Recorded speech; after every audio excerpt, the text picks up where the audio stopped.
दोस्तों पहले के समय में किसी भी बिजनेस को खड़ा करने में बहुत समय लगता था। अगर आप टाटा और बिरला की बात करें तो उन्हें कई दशक लगे अपने बिजनेस को स्टैब्लिश करने में। रिलायंस के अंदर भी अंबानीज की 2 जनरेशन लग गई भारत के सबसे अमीर आदमी बनने के लिए। पर दोस्तों जितनी तेजी से हमारा देश आगे बढ़ रहा है, आज के युग में हम उतनी ही तेजी से अपने बिजनेस को ग्रो भी कर सकते हैं। Globalization led technology and innovation ने किसी भी बिजनेस को आसान बना दिया है एग्जीक्यूशन के फ्रंट में। दोस्तों गौतम अडानी उन्हीं में से एक हैं जो दुनिया के 3rd रिचेस्ट आदमी बने, वो भी 2 साल के अंदर। ईयर 2020 में इनकी टोटल वर्थ सिर्फ $10 बिलियन थी और मुकेश अंबानी की $95 बिलियन थी। पर 2022 के एंड तक इनकी टोटल वर्थ $150 बिलियन हो गई और मुकेश अंबानी की सिर्फ $100 बिलियन ही रह गई। इन्होंने मुकेश अंबानी को $50 बिलियन से पीछे छोड़ा, और वो भी ये सब सिर्फ 2 साल के अंदर। पर इन्होंने ये सब कैसे किया? दोस्तों हम इस वीडियो में यही जानने की कोशिश करेंगे कि इन्होंने ऐसा क्या किया जो इनका बिजनेस इतनी जल्दी से ग्रो किया, और साथ ही हम ऐसा क्या कर सकते हैं कि हम अपने बिजनेस को भी इतनी तेजी से ग्रो कर पाएं। तो दोस्तों इस वीडियो को पूरी और अच्छे से देखना है, जिससे कि आप भी फ्यूचर में एक बहुत बड़ा बिजनेस क्रिएट कर पाएं।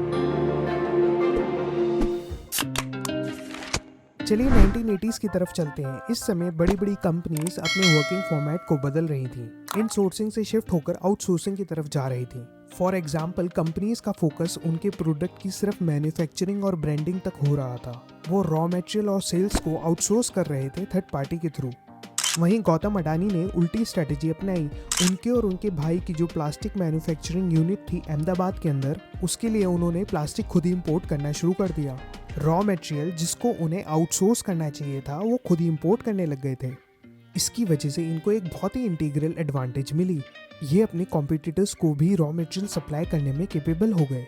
ये प्लास्टिक की सप्लाई चेन को कंट्रोल कर सकते थे और साथ ही प्लास्टिक से बने प्रोडक्ट्स के प्राइसेस को इन्फ्लुएंस कर सकते थे। अपने प्रोडक्ट के रॉ मटेरियल को इंपोर्ट करके इन्होंने प्रोडक्ट लाइन को इंसोर्स तो किया ही, साथ ही अपने प्रॉफिट मार्जिन और प्रोडक्ट क्वालिटी को इंक्रीज किया और मल्टीपल फ्रंट से प्रॉफिट भी जनरेट किए। 1990s में ये मेजर प्लास्टिक ट्रेडर बन गए थे। पीवी नरसिम्हा राव की गवर्नमेंट ने जब एलपीजी इंट्रोड्यूस किया, इन्होंने इस इनिशिएटिव को एज अ अपॉर्चुनिटी लिया। इन्होंने अपने ट्रेडिंग बिजनेस को एक्सपेंड किया मेटल, टेक्सटाइल और एग्रो प्रोडक्ट्स में। साथ ही 1995 में गवर्नमेंट ऑफ गुजरात ने मुंद्रा पोर्ट के मैनेजमेंट को आउटसोर्स किया इनको। तो जहां इन्होंने प्लास्टिक पाइप मैन्युफैक्चरिंग की फैक्ट्री खोली थी, वहां इन्होंने प्लास्टिक को इंपोर्ट करना शुरू किया, फिर उसको एक्सपेंड किया और प्रोडक्ट्स में, और साथ ही फिर मैनेज भी करने लग गए पोर्ट को। तो एक अपॉर्चुनिटी के थ्रू इन्होंने कई सारी अपॉर्चुनिटीज अपनी लाइफ में क्रिएट की। इसको मैं द ट्री बिजनेस मॉडल भी बोलता हूँ। इसमें हमारा फोकस आउटसोर्स नहीं इनसोर्स करने में होता है। इसमें हम रिस्क मिनिमाइज करते हैं, प्रॉफिट मैक्सिमाइज करते हैं और प्रोडक्ट की ओवरऑल लाइफ साइकिल का कंट्रोल हमारे पास होता है।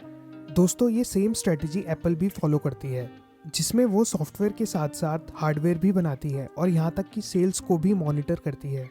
आज की डेट में अडानी ग्रुप एक मल्टीनेशनल कॉन्ग्लोमरेट है। द ट्री बिजनेस मॉडल की वजह से इनके ग्रुप का diversification, port management, electric power generation and transmission, renewable energy, mining, airport operation, natural gas, food processing और इंफ्रास्ट्रक्चर में भी है।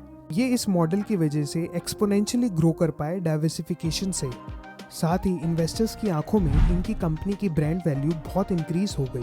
For example price to earning ratio energy sector में 10 के आसपास होता है, वहीं अडानी ग्रीन का प्राइस टू अर्निंग रेशियो 700 से ऊपर है। ये साफ बताता है कि इन्वेस्टर्स को बहुत विश्वास है इनकी कंपनी पे। वैसे इसके और भी कई कारण हैं, पर एक मेजर कारण है कि इनकी पॉलिसीज सिमिलरली अलाइन होना गवर्नमेंट की पॉलिसीज के साथ। 2020 में कोविड पेंडेमिक की वजह से दुनिया भर की सप्लाई चेन में डिस्ट्रप्शन हुआ। जहां मेजर इकोनॉमीज नेगेटिव में चली गई, वहां कहीं बड़ी कंपनीज भी बंद हुई, पर अडानी जैसे ग्रुप्स को काफ़ी एडवांटेजेस भी मिली। अब आप पूछोगे ऐसे कैसे? लोगों पे पैसे ही नहीं थे खरीदने के लिए, तो इन लोगों ने पैसे कमाए कैसे? उसका रीज़न है गवर्नमेंट। जब नेशन की इकोनॉमी डाउनफॉल में चली गई, तो गवर्नमेंट ने बहुत सारा पैसा मार्केट में इन्फ्यूज़ किया। अडानी जैसे बड़े ग्रुप्स ने पैसा मार्केट से उठाया, वो भी कम इंटरेस्ट रेट पे, और साथ ही टैक्स कट्स के फायदे भी उठाए। इनका डाइवर्सिफिकेशन भी द ट्री मॉडल के हिसाब से था, जिसमें हर डायरेक्शन का डाइवर्सिफिकेशन एक दूसरे को सपोर्ट करता था। इसकी वजह से मार्केट में इनकी ब्रांड की वैल्यू और स्टेबिलिटी बढ़ी और इनके ग्रुप के स्टॉक्स स्काई रॉकेट हो गए, और इसी के थ्रू ये 2 साल में $100 बिलियन कमाने में कामयाब हो गए। तो फ्रेंड्स ये था इनकी एक्सपोनेंशियल ग्रोथ का reason. The tree business model को फॉलो किया, जिसके थ्रू इन्होंने डाइवर्सिफिकेशन किया अपने बिजनेस में और साथ ही मार्केट में ट्रस्ट बिल्ड किया अपने बिजनेस को लेकर।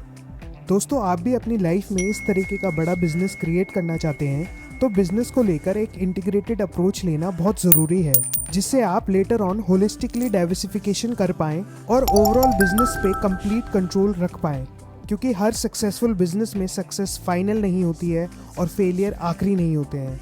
बस ज़रूरत है आपके कंटिन्यूस करेज की। तो दोस्तों, अगर आपको मेरी वीडियो अच्छी लगी तो लाइक और सब्सक्राइब ज़रूर करना, और अगर आप ऐसी इमेजिनेटिव लर्निंग वीडियोस और देखना चाहते हैं तो अपने दोस्तों को शेयर भी करना। तब तक के लिए keep imagining, because imagination is life.